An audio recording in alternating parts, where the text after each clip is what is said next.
datos muy rápidos y muy sencillos. Estamos hablando de la situación ahora mismo del centro-derecha, quién va a liderar obviamente la ciudad de Valencia, igual que quién va a liderar en el panorama nacional ese centro-derecha ahora mismo o esa oposición al gobierno socialista. Creo que es un error de base intentar plantear la batalla a nivel general.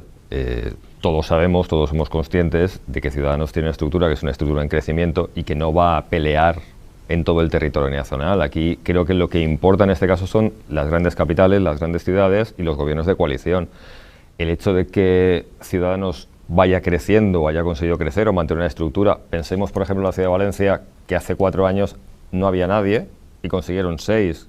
Mantener esa estructura o crecer sobre esa estructura... Sobre esa teoria, José Antonio, per què Rivera, en un panorama molt obert, en aquestes eleccions podia, segons comunitats, donar governs a PSOE, donar governs al PP, se llança a una carrera suïcida per ser el líder del centre-dreta quan sabia que no tenia res que fer. Pues eso es como la agenda azul de Aznar, que tenía el listado de los ministros. Esas cosas no las podemos saber.